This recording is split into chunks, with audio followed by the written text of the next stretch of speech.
कधीच नाही चुकणार तुमचे फेवरेट टीव्ही शोज झी5 सोबत, तेही एकदम फ्री।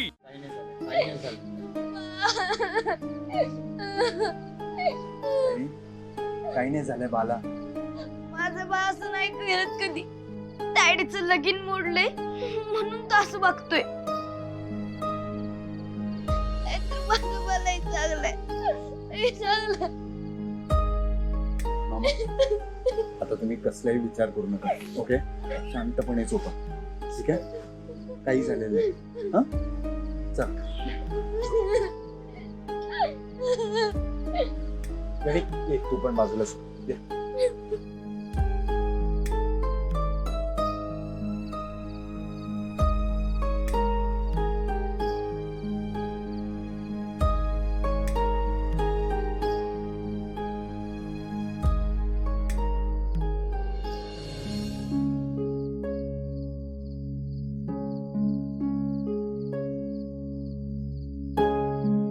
आदित्य सर,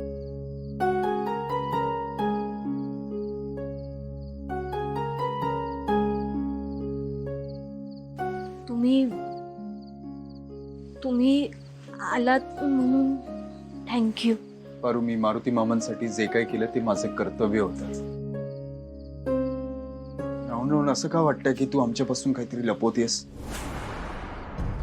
म्हणजे बघ ना, हरीश मेहंदीच्या कार्यक्रमापर्यंत ओके होता। इनफॅक्ट त्याला हळद लागत होती तेव्हा पण तो खुश होता। तो या लग्नाला घेऊन खूप एक्साइटेड होता। पारू, तुमच्यामध्ये असं काय बोलणं झालं ज्याने तो हळद सोडून निघून गेला?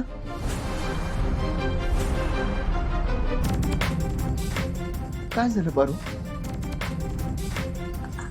आदित्य सर,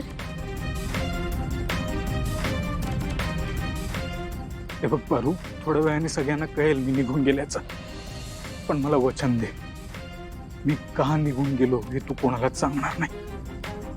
मला वचन दे पारू, तुला आदित्य सरांची शपथ। पारू सांग ना। नाही काय बी नाही। ओके,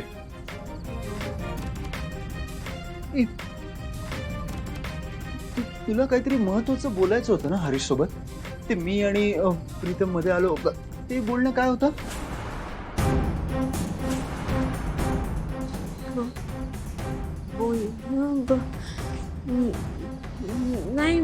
नाही म्हणजे तुम्ही समजताय तसं काय बी नाही। ठीक आहे, ऍड शूटच्या दिवशी हरीशला कोणीतरी गायब केलं होतं, तसं काही झालं नसणार ना? नाही, एनिवे तू टेन्शन घेऊ नकोस पारू, मी शोधून काढीन हरीशला। तो नक्कीच कसल्या तरी दबावाखाली येऊन बोलत होता, ते कळत होतं। मी त्याला जाब विचारेन। तू फक्त मारुती मामाची काळजी घे, ओके? आणि काही लागलं तर मला सांग।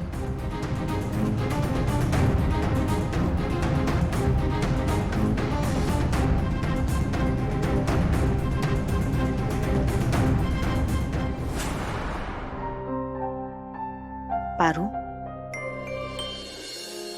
हरीश असं काही वागेल असं वाटलं नव्हतं ग। माझी निवड चुकली हे मला पटत नाहीये। तू मुलीसारखी आहेस मला। तुझ्या मनात आता काय वादळ उठलं असेल याची कल्पना आहे। तू ते सगळं मनातल्या मनात दाबून ठेवतेस, कुणाशी काहीच बोलत नाहीस। पण मी आहे, कधीही काहीही बोलावं वाटलं बोल माझ्याशी, मोकळी हो। मला बाला त्रास द्यायचा नव्हता। देवी आई, मी बाळकडनं ना लई काय ऐकलं होतं तुमच्याबद्दल। तेव्हाच असं वाटलं की तुमची सेवा करावी. मला नाही माहिती माझ्या नशिबात पुढं काय लिहून ठेवलं आहे, पण माझ्यामुळे समन्यांना त्रास होतोय ह्याची ना माझीच मला लाज वाटते. समजा माझ्यामुळे होतंय. पारू, अगं यात तुझी काय चूक आहे? तू स्वतःला दोष देऊ नकोस आणि अशा गोष्टींना खंबीरपणे सामोरं जायचं असतं. तेवढी खंबीर तू आहेस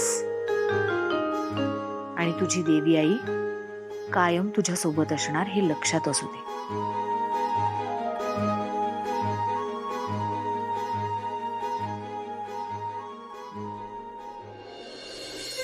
नाही, हे ना हे एवढंच बघायचं राहिलं होतं या जन्मात. म्हणजे एक मालकीन एका मोलकरणीचे लाड करते तिथे बसून, आणि आपण, मी या किर्लोस्करांची सून आणि तू होणारी सून, हा सगळा तमाशा उघड्या डोळ्यांनी बघतोय. मला तर आता असं वाटतं नाही तू उडी मारून जीव द्यावा. ए, तू नाही असं निगेटिव्ह नको बोलत जाऊस. युनिव्हर्स ऐकत असतं आपलं बोलणं.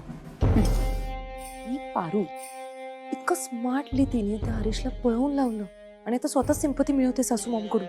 काय स्मार्ट मुलगी आहे ना. आणि तू किती डम्ब आहेस. तुझ्यामुळे काल ती चिठ्ठी खराब झाली. इथे त्या पारूचा संपूर्ण प्लॅन आपल्याला तेव्हाच कळाला असता. पण दिशा, हे जर असंच सुरू राहिलं ना तर वहिनी सगळी प्रॉपर्टी एक दिवस त्या मोलकर्णीच्या नावावर करतील आणि आपल्याला या घरातली कामं करावी लागतील. तुला भांडी वगैरे घासता येतात ना, मला येत नाही. पुन्हा असलं पावळट सारखं बोलणं जरा बंद कर. असलं काही होणार नाहीये. मी होऊच देणार नाही. बघ बाई, आता तूच माझा आधार आहेस. ए वेट, एक मिनिट. त्यामुळे आपण जर ती चिठ्ठी आणि पारूचं सत्य दोन्ही सासू मॉम समोर आणलं तर? आता कळतंय कोण बावळट आहे. त्या चिठ्ठीत त्या हळदीमुळे काहीच दिसत नव्हतं आपल्याला, लक्षात आहे ना. या चिठ्ठीमध्ये पारूनं काय लिहिलं होतं हे पारू स्वतःच सासू मॉम समोर कबूल करेल.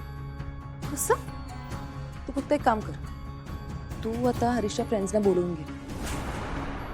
आता हरीशचे फ्रेंड्स सासू मॉम समोर पारू आणि हरीशचं सिक्रेट आणतील. ओके.